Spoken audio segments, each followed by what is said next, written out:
doing, Mr. Tom Pemberton? I'm very well, guys. How are you getting on? I'm good, thank you. So, we've come on behalf of Farming Can Farming Can. to correct any misconceptions and stereotypes about farming. Okay, cool. And we thought you'd be the perfect man To trial it. to trial it. What have you got on today? So today we've just moved some heifers this morning, which moved really, really well, which is good. They didn't escape. And now we're going to open our one of our clamps up, which is over our road. So we rent this farm from another farmer, and we have a lot of young stock here, about 100 head. So we're going to open this clamp. This clamp's a little bit more fibrous, better for the young stock. The stuff at home's good stuff, better for our dairy cows in basics. Nice.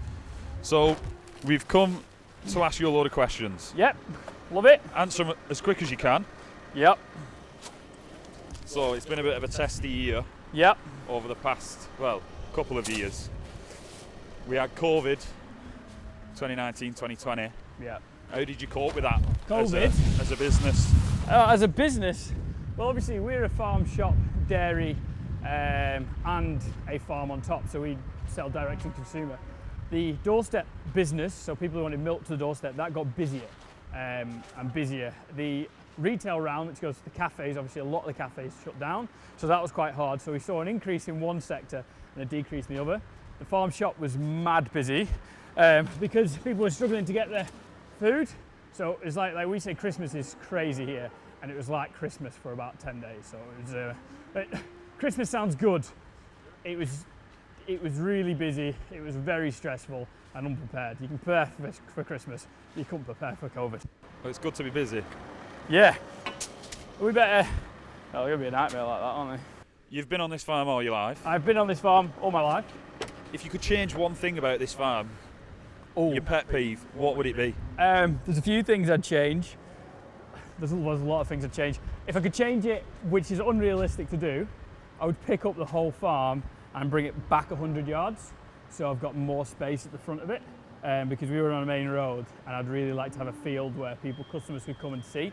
But unfortunately I don't have that. So that's something that's unrealistic to do. Realistically, I want to improve efficiency, improve the way that we are with our farm, and probably just be a little bit more green if we can and try. So nice. That's things we're working on, but stuff we can't change is the farm shop thing. It niggles me because I'd love to have some cows in the front. We've got like a little paddock, I'd like a big paddock. I'm going to try and not cut this sheet. Need a good big sheet. There's so many times we need a good big sheet. Handbrake. Classic. You spend long days in a tractor. I have spent long days in a tractor, that is correct. What is one thing you always have personally in your cab? Oh, right. My GoPro and my drone these days.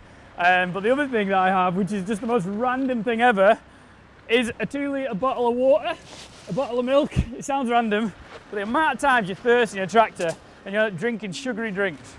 Water. It sounds so basic. It's the way to go. You were expecting something a bit more exciting there, weren't you? No, got to stay hydrated. Got to stay hydrated. Tell you what, that is packed. 10 out of 10 for packing. So, how many animals do you have on this farm? How many different? Just entirely heads. How many animals have we got on this farm?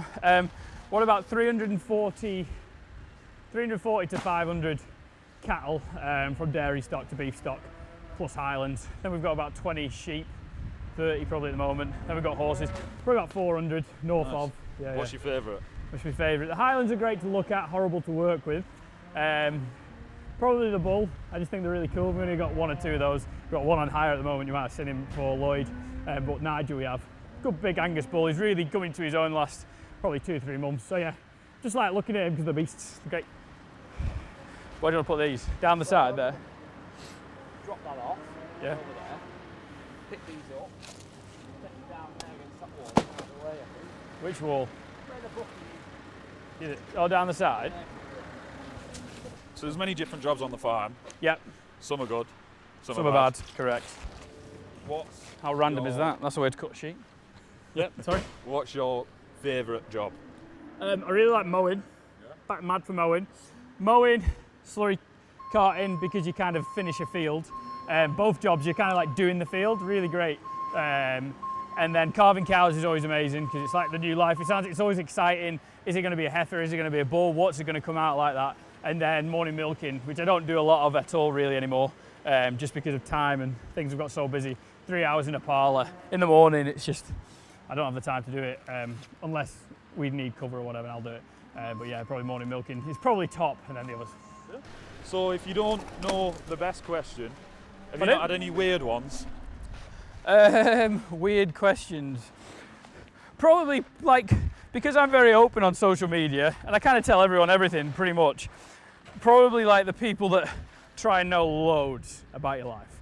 Like, they know probably 95%, but some of the stuff, I don't know, just your personal life. Yeah? Yeah. Fair enough. Which, to be fair, I don't really catch an offence by it, because I'd ask those questions as well, because you kind of want to learn, you know? So, I'm not too bothered. I'm not going to lose any sleep over it anyway. So, what's your go-to cab food besides your milk and Go-to cab food. Weird lollies. Really like lollies. I think one mowing session, like in an afternoon, I think I smashed like 10 or 12. Realised there's 45 calories in each, and then I'm thinking, why am I putting weight on for fun? I'm mad for an apple. Love an apple. Love the crunch. Love the taste. Sandwich. I'm very basic. I'm a very basic guy. Fair enough. Sandwich, you know and then like. if there's chocolate there, I'll eat it. And I always blame the wife why I'm putting weight on, because there's always chocolate in the house and she likes chocolate. So it's her fault. It's got to be done. And that's the only problem with social media as well. You can look back like 6 years ago when I started, and I was like 12 stone and a half, and now I'm definitely not. I'm heavier. So yeah. It's all bought and paid for. Yeah, it's all paid for. It's right, isn't it? I'm happy. I'm married. I'm done. I don't need to look good, do I? But yeah. So like we've said, you've been in farming for all your life. Yep. You've met farmers, consumers, and every Tom, Dick and Harry. Yeah. Now, what actually happens on the farm isn't actually what everyone thinks sometimes. So what would one misconception be that you could correct straight away? I think the misconception is that it's easy to produce what you do. I think the minute you eat, it doesn't matter what it is, so milk, we think you just milk the cow bung and go back. I think the real big misconception is how much we put into it, how much detail we look into it. Like, even if it's, obviously we're opening grass today, looking what's in the grass, how our cows are going to feed on it, obviously the grass at home. If it's producing wheat bread for your, for your sandwiches, what goes into that, what the farmer's thinking about doing and how to do it, yields and stuff. I think the misconception that people think it's easy, they don't realise how difficult it is. I'm not talking about long hours, because any Tom, Dick and Harry can work long hours. It's using your head to produce the food. I think that's the misconception. It takes a lot of thought process. Yeah, definitely. So, what would you say the best characteristic is for being a farmer? Determination. That sounds you've got to grit your teeth. You've got to be used to things going wrong and making changes, or having a bad day and just being able to grit. I think that's it, because it's November now, it's raining, it's a little bit cold, but it's going to get worse. I will always feel something.